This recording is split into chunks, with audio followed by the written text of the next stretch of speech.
Minha diretoria, baixa o futebol aqui no primeiro link da descrição para que você acompanhe de perto os próximos passos da Copa do Brasil, que são as oitavas de final, que tiveram o sorteio hoje.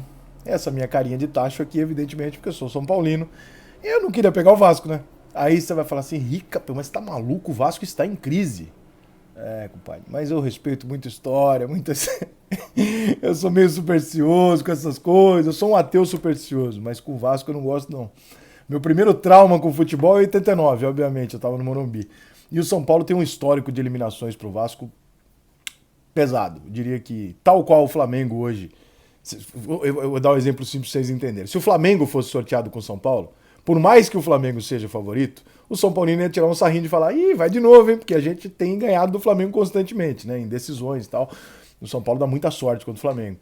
E o São Paulo tem um azar proporcional com o Vasco em decisões. O São Paulo bate no Vasco em jogos convencionais e perde normalmente, mas em decisões em jogos mata-mata, historicamente o São Paulo tem aí uma freguesia. Até muito pouco tempo atrás, eu não sei te dizer se isso já mudou, mas no retrospecto do São Paulo contra clubes brasileiros, dentro do Campeonato Brasileiro, o São Paulo tinha apenas dois times que tinham vantagem sobre ele, o Corinthians e o Vasco. Então, não é maneiro. Então o Vasco num mata-mata diante do nosso histórico. É evidente que, com todo o respeito que um deve ter pelo outro, também não é maneiro pro Vasco enfrentar o São Paulo, obviamente. Tecnicamente, pelos times atuais, o Vasco é até o que deu mais azar, porque o São Paulo dos grandes, claro, né? É o melhor desses times. É o único confronto que bateu dois times grandes, embora o Bahia também seja um grande time, né? O Atlético Mineiro, mas o Atlético Mineiro em tese é favorito. O São Paulo é favorito contra o Vasco? É. O São Paulo tem mais time que o Vasco. O que isso quer dizer? O que quer dizer a história? O que quer dizer a magia do confronto, onde normalmente o Vasco deu certo? A gente vai saber só na hora do vamos ver. Fato é que, na minha opinião, tirar o peso de favorito ou de obrigatoriedade de iniciativa da partida de um time grande num grande jogo, num grande clássico, favorece muito esse time. E o Vasco, por pior que ele esteja, eu não acho o time do Vasco ruim, acho que não tá bem, mas não é ruim, ele vai ganhar esse benefício. Né? Ele vai ter um time muito inferior ao do São Paulo no campo, mas ele vai ganhar o benefício de não ter o peso. Ninguém vai esperar a classificação do Vasco. Né? Então, o Vasco vai com a história e vai com essa leveza e tal. Eu não vou botar muito favoritismo, não. Acho que o São Paulo tem mais time, mas não vou botar muito favoritismo, não, porque por respeito pela história e tal. Mas não era isso que eu queria, não, tá? Eu queria aí um CRB, um ABC, um negócio desse aí. Os outros jogos das oitavas de final da Copa do Brasil. Criciúma e Fluminense. Acho que, né, Fluminense razoavelmente favorito, um time que consegue bem na Libertadores, está bem no Campeonato Brasileiro, jogou um bom Campeonato Brasileiro no ano passado, claramente já não é mais uma surpresa, né? Então acho que o Fluminense é razoavelmente favorito contra o Criciúma, não deve ser um grande problema, embora também não sejam os jogos mais fáceis. Qual que é a grande questão nesse e nos demais jogos aqui de enfrentamento entre pequeno e médio, para não dizer pequeno, não sei se tem alguém aqui, mas médio, clubes médios do Brasil.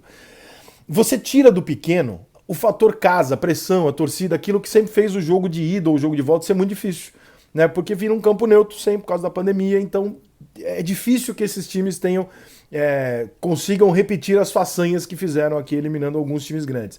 Não é impossível, mas é mais difícil em virtude de não ter esse puta fator determinante para um jogo de mata-mata, que é você ter o fator casa. Vitória e Grêmio. Bom, o Grêmio é favorito, mas o Vitória acabou de eliminar o Internacional. Embora tenha eliminado o Internacional num jogo de volta, com o jogador do Inter expulso, numa partida que o Inter estava melhor e acertou. Enfim, eu não acho que o Vitória tenha eliminado o Inter porque é melhor do que o Inter. Eu acho que o Vitória teve lá uma noite, deu tudo certo, o Internacional deu tudo errado e o Vitória passou. Não significa que não possa, mas o Grêmio também é consideravelmente favorito nesse confronto. Fortaleza e CRB. Acho que o Fortaleza, por estar na Série A, né, e por viver esse momento que ele está vivendo, é o favorito, mas o CRB fez bons jogos contra o Palmeiras, eu acho que também dá para ter um jogo ali. Ali não dá para cravar 100% não, mas eu vou de Fortaleza. Flamengo e ABC, Atlético Paranaense e Atlético Goianiense. Esse jogo é muito bom, porque o Atlético Paranaense, é claro, é um clube maior do que o Atlético Goianiense, mas a fase do Atlético Goianiense é muito boa, né? Ganhou 2 partidas do Corinthians e tal, ganhou no Brasileiro também, né? Ganhou um time que ganha 2, 3 jogos do Corinthians, né? Não tá tão assustado assim com o fator camisa nem nada. Jogo interessante. O Atlético evidentemente é favorito, o Paranaense, né? Mas é um jogo que dá pra dar merda aí. Aí dá pra dar confusão aí. Atlético Mineiro e Bahia, outro jogo que dá pra dar confusão, hein? O Bahia tá num momento, né, crescendo, campeão e tal, eu acho que dá para engrossar. O Atlético Mineiro é hoje o segundo melhor, o terceiro, depende da avaliação de cada um, e melhor time do Brasil no papel, né? Acabou de empatar com a Chapecoense, tem jogos que o Atlético joga bem, tem jogos que o Atlético joga porra nenhuma, aquela gangorra do Cuca, né? Você nunca sabe o que esperar do Atlético, e isso vale para um jogo de mata-mata, né? Pode acontecer do Atlético jogar uma partida mal, tomar 2-0 e não consegue reverter. Como pode acontecer dele arrebentar no primeiro jogo. Então esse jogo aqui também tem um ar de incógnita, embora o Atlético Mineiro, evidentemente, seja bem favorito contra o Bahia pelo time que tem, tá? Não pelo restante. E o último jogo, Santos e Juazeiro, não vamos esperar aqui que o Santos seja o Cruzeiro, né? O Cruzeiro está num momento horroroso, jogou uma partida ridícula, duas, né? Contra o Juazeiro, e conseguiu ser eliminado. Juazeiro não, desculpa, Juazeirense é pior. E conseguiu ser eliminado por um time que não tem condição de disputar contra times de alto nível da Série A. Né? O Santos, bem ou mal, com várias perdas no elenco e tal, o Santos é o vice-campeão da América, atual vice-campeão da América, e, né, tem todas as condições de se classificar. Então, dentro disso, não haverá uma análise aqui dos próximos confrontos, porque a Copa do Brasil esse ano vai sortear de novo nas quartas, então a gente só vai saber quando tiver os 8 clubes classificados, aí vai haver um sorteio para o encontro desses 8 clubes. Nós podemos ter 8 clubes grandes? Não. Tô falando dos 12, tá? Daqueles 12 que a gente conhece. São Paulo e Vasco cai alguém, né? Não tem jeito.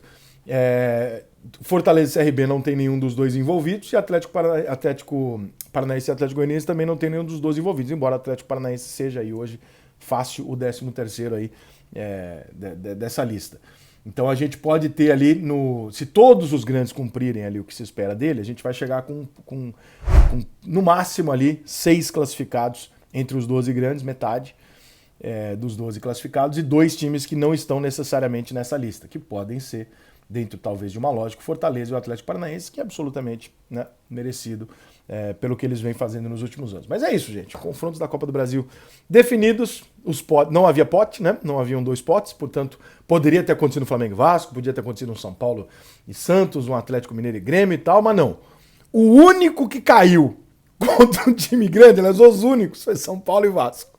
Os outros todos conseguiram confrontar com níveis diferentes. Essa é a história é o pesadelo de azar que o São Paulo tem na Copa do Brasil. Se alguma coisa puder dificultar ou dar errado pro São Paulo na Copa do Brasil, historicamente nós sabemos, dará. É isso que a gente tem por história, e é isso que mais uma vez acontece no sorteio. Eu tô rindo porque eu já me acostumei. Se chegar nas 8 quartas de final o São Paulo passar, vem o Flamengo. Tu vai ver. Impressionante.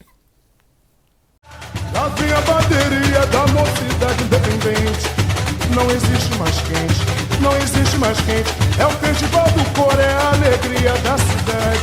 Salve a mocidade, salve a mocidade, salve a mocidade, salve a mocidade.